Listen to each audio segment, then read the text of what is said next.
Okay, nu begynder det at ligne noget. Altså, nu snakker jeg spillet, ikke? Der er en karakter, som der er en blanding mellem en hippie, Union Jack, Bigfoot og... hvad er det, han hedder? Ham der er helt rød i skærmen fra Star Wars. Jeg følger ikke med i Star Wars, men alligevel. Og en lille mand i bare underbukser og halvskaldet. En stor djævel, en blå smølf. En kæmpe mand i overårs og gule handsker. Og jeg tror, han er en rocker. Eller sådan noget. Jamen, jeg går altså over til rockeren nu. Yes, sådan der. Yes. Ud med de store drenge. Ja, det kan vi godt lide. Nej, han er vist en slags nymoderne indianer. Er det ikke fjer, han har oppe i... Han har fået en lille fjer på. Fjer. Igen. Jeg genbruger nogle af de gamle superstars, som jeg har lavet de andre. For jeg synes simpelthen, det er fede karakterer. Men den her gang har jeg bare valgt ham at kalde det Kid. Jeg tror, han hedder Toad i de andre spil. Nu hedder han The Kid.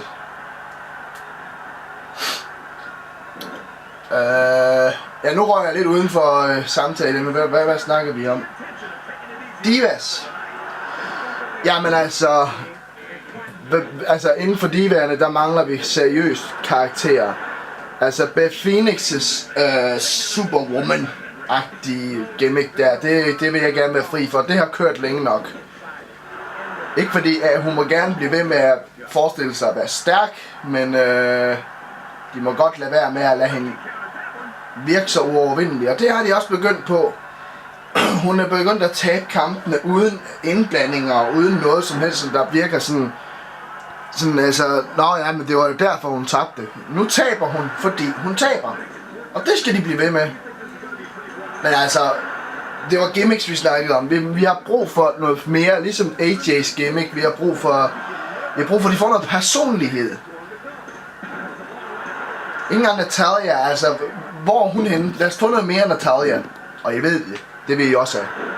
Natalya, hun har måske været Divas Champion, men hun har aldrig rigtig fået det rigtige push, som jeg virkelig synes, hun fortjener. Hun fortjener at være meget, meget, meget mere populær, end hun er. Vi skal have mere af hende. Og hvilke divaer er der så tilbage, som jeg gerne vil have mere af? Ja, egentlig ikke rigtig nogen. Seriøst, jeg synes, de alle sammen er helt uden karakterer og uden noget som helst. Så, byg noget karakter på de divas, hvis vi skal have noget spænding ud af dem. Jeg kunne rigtig godt lide Bella Twins, og dem fyrede de. Dem var der mest masser af karakterer over. Jeg kan ikke forstå, hvorfor de fjerner dem, som der absolut er bedst. Der er helt klart, undskyld jeg siger det, divaer vi langt bedre kan undvære. Så er det sagt. Ham der, han ligner da Kuririn, også for Dragon Ball. Nej, Dragon Ball, det var vist ikke det, jeg snakkede om før. Nå, men de der to der, de er med igen. Men jeg regner ikke med, at det er nogen af dem, der vinder. Jeg tror faktisk, at min stemme nu går til ham, den lille skaldede. Steven, tror jeg, han hedder.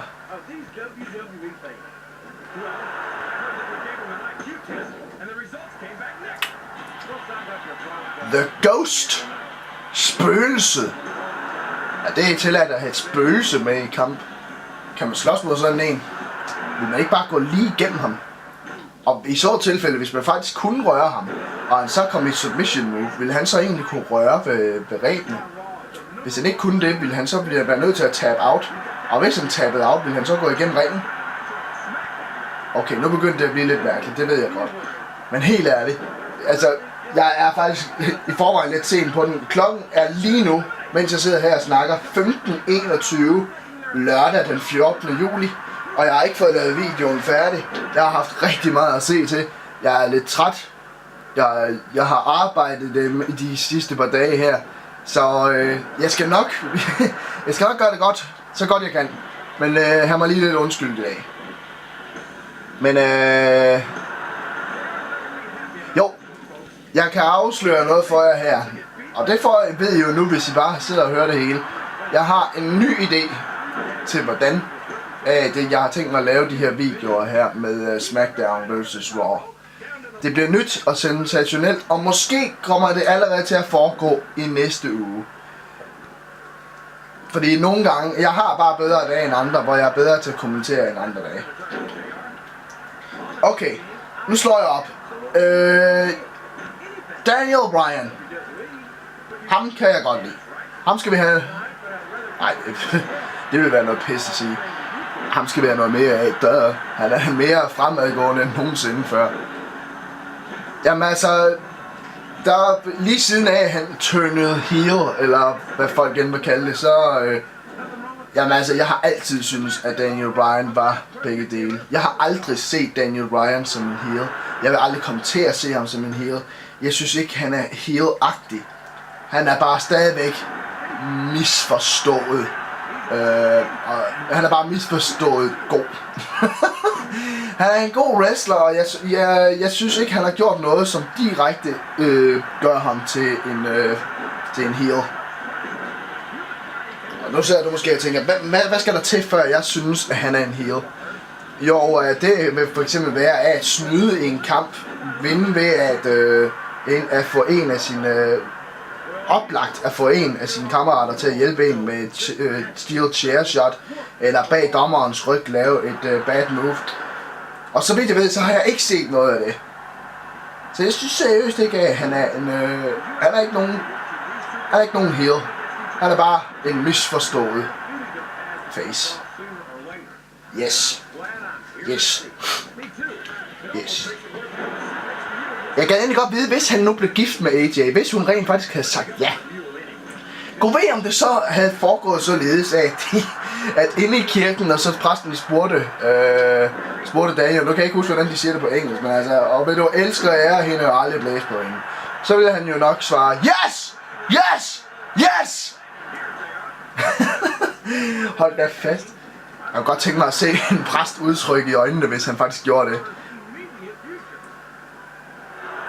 I det hele taget, hvorfor holder wrestlerne bryllupper i wrestlingringen? Hvor romantisk er det? Helt seriøst, jeg kunne aldrig drømme om, at hvis jeg nogensinde skulle giftes, at jeg så skulle giftes foran en hel masse fremmede mennesker til et live show. Helt seriøst, jamen jeg kunne jo risikere af, at der var nogle idioter, så du begyndte at kaste ting og sager efter mig og min brud, og ikke mindst mig. Jeg kunne risikere af, at min fine habit og min bruds kjole ville blive beskidt. Ikke mindst min habit. Jeg kunne risikere, at nogen kom ud af crowdet og begyndte at vælte mig og brudens kage. Og ikke mindst tage min kage. Det vil jeg sgu ikke have. Så vil jeg hellere have et hold i bryllup, hvor jeg ved, at folk kan opføre sig ordentligt. Ingen børn. Nej, det passer ikke. Jeg kan godt lide børn. Nu kom vi helt ind på bryllup. Jamen altså... Nej, det kunne jeg godt undvære. Bryllupper midt på scenen, det var godt nok én gang. Og det var den gang Macho Man blev gift med Elizabeth. Det var smukt. Det var lige til at tude over. Men selvom vi ikke har set det i lang tid, så synes jeg stadigvæk, at det er noget, der har kørt alt for langt. Drop bryllupper på scenen. Ja, altså i ringen, ikke? Så jeg synes faktisk, det kunne være fedt, hvis man kunne få tilladelsen til at lave et wrestling-bryllup i en rigtig kirke. Og så lade dem gå amok derinde. Og det vil jo nok være helligbrød eller sådan noget. Og det vil der nok være nogen, der vil være lidt sure over. Men de mennesker skal simpelthen bare ikke til wrestling. Det er det samme. Det er det samme med det der med, at vi nu har... Vi nu må ikke... I WWE, der må det ikke være blod. Der må i nogle lande ikke engang vises, når de slår med våben. Der må ikke være... Altså, der er blevet fjernet så meget på grund af én ting. Alle wrestlernes, eller wrestlingfanes fælles fjende, forældre. Lad mig lige understrege én ting her, helt klart. Og lad os bare få det på det rene med det samme. Kære forældre, der har et barn, som der sidder og ser wrestling, I skal ikke sende en klage til WWE om, hvad der er rigtigt og forkert. I skal ikke spolere dem, som der er gamle nok til at se folk, der smadrer hinanden, og folk, som der godt kan tåle at se blod. I skal ikke smadre det for os.